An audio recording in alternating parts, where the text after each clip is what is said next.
नमस्कार शेतकरी बांधवांनो, नमो शेतकरी महासन्मान निधीच्या नव्या हप्त्याच्या संदर्भातली एक अत्यंत महत्त्वपूर्ण माहिती समोर आलेली आहे. मित्रांनो, नमो शेतकरी महासन्मान निधीच्या नव्या हप्त्याची तारीख जाहीर करण्यात आली. कोणत्या तारखेला शेतकऱ्यांच्या खात्यामध्ये या नव्या हप्त्याचे 2000 रुपये जमा करण्यात येणार आहेत, कोणकोणते शेतकरी पात्र आहेत, संपूर्ण माहिती व्हिडिओच्या माध्यमातून आता आपण जाणून घेणार आहोत. त्यामुळे हा व्हिडिओ तुम्ही शेवटपर्यंत बघा आणि आपल्या माझी माहिती या यूट्यूब चॅनलला तुम्ही अजूनही सबस्क्राईब केलं असेल तर शेतकरी मित्रांनो आता सबस्क्राईब करा. तर चला सविस्तर माहिती आपण जाणून घेऊयात. मित्रांनो, महाराष्ट्रातील लाखो शेतकऱ्यांसाठी आनंदाची बातमी आहे. नमो शेतकरी महासन्मान निधी योजनेचा नवा हप्ता म्हणजे 2000 रुपये शेतकऱ्यांच्या बँक खात्यात जमा होण्यास सुरुवात झाली आहे. DBTद्वारे थेट लाभार्थ्यांच्या आधार संलग्न बँक खात्यात ही रक्कम जमा केली जात आहे. सकाळपासूनच वितरण सुरू झाले असले तरी सगळ्या जिल्ह्यांत एकाच वेळी पैसे जमा होत नाहीत.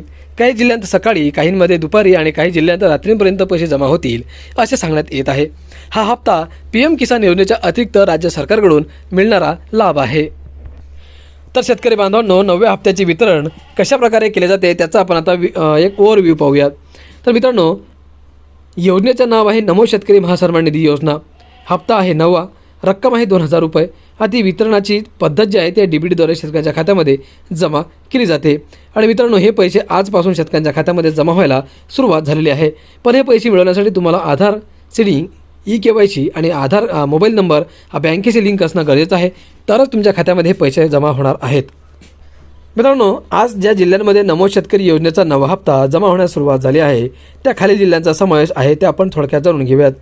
सर्वात पहिला जिल्हा आहे जळगाव, नंतर धुळे, नंदुरबार, छत्रपती संभाजीनगर, बीड, त्यानंतर परभणी, हिंगोली आणि लातूर, उस्मानाबाद, सोलापूर, सातारा, तसेच सांगली, कोल्हापूर आणि अमरावती, अकोला, बुलढाणा आणि वाशिम, यवतमाळ, नागपूर आणि वर्धा आणि सोबतच चंद्रपूर, पुणे आणि अहमदनगर आणि नाशिक या सर्व जिल्ह्यांमध्ये या नमो किसान सन्मान निधीच्या नव्या हप्त्याचं वितरण सुरू झालेलं आहे.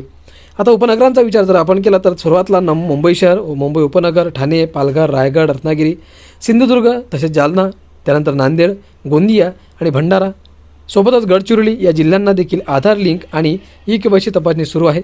या जिल्ह्यात येत्या काही दिवसांतच पैसे जमा होण्याची शक्यता वर्तवण्यात आलेली आहे आणि अपेक्षा करूयात की लवकर जे पैसे शेतकऱ्यांच्या खात्यामध्ये जमा केले जाणार आहेत. तर मित्रांनो, आता नमो किसान सन्मान निधीच्या नव्या हप्त्याचे पैसे कोणत्या शेतकऱ्यांना मिळणार नाहीत. तर मित्रांनो, नव्या हप्त्याला मिळवण्यासाठी काही गोष्टी आणि काही अटींची पूर्तता करणे गरजेचं आहे. जसे शेतकरी हा PM किसान योजनेचा पात्र लाभार्थी असावा, बँक खाते आधार कार्डचे लिंक असावे, PM किसान पोर्टलवर eKYC पूर्ण असावी, DBTसाठी बँक खाते सक्रिय असावे. मित्रांनो, ज्या शेतकऱ्यांना 8वा हप्ता मिळाला आहे त्यांनाच नव्या हप्त्याचे पैसे मिळणार आहेत. आता पैसे न मिळणाऱ्या शेतकऱ्यांची कारणे काय असू शकतात तर हाही मोठा प्रश्न आहे. तर मित्रांनो, eKYC अपूर्ण असणे, आधार बँकेची लिंक नसणे, बँक खाते बंद किंवा निष्क्रिय असणे, अर्ज रिजेक्ट झाला असेल तर पैसे मिळणार नाहीत. हे सर्व कारणं असू शकतात तुम्हाला या नमो किसान सन्मान निधीच्या हप्त्यातून वंचित ठेवण्यासाठी. शेतकरी मित्रांनो, आता पैसे आले की नाही आले हे तपासण्यासाठी तुम्हाला काय करावं लागणार आहे तर पुढील 5 मार्ग आहेत.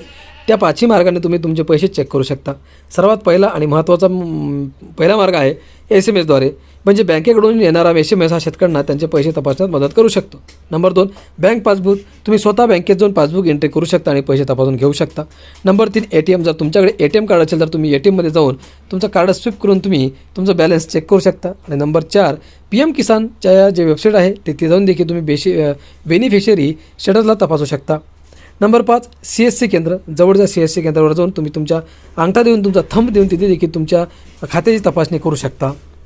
आता सर्वात महत्त्वाचा प्रश्न म्हणजे ज्या शेतकऱ्यांना पैसे आले नाहीत त्यांनी काय करावे. मित्रांनो, काही महत्त्वाचे उपाय आहेत आपण जाणून घेऊयात. खूप महत्त्वपूर्ण आजचा व्हिडिओ होणार आहे, शेवटपर्यंत नक्कीच बघा. नंबर 1, eKYC पूर्ण करा. pmkisan.go.in यावर जा. OTP येईल. CSC केंद्रावर जाऊन बायोमेट्रिकद्वारे देखील तुम्ही नोंदणी करू शकता, eKYC पूर्ण करू शकता. Number 2, bank eKYC. बँकेत जाऊन आधार बँकेची लिंक करा. नंबर 3, PM किसान या यादीत नाव तपासा.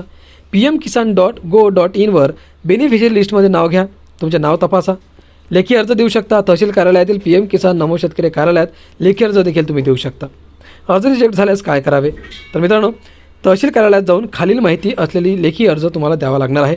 त्याच्यामध्ये तुम्हाला काही स्पष्ट उल्लेख करावा लागणार आहे, जसा की नमो शेतकरी महासन्मान निधी योजनेचा हप्ता मिळवण्याबाबत अर्ज आहे.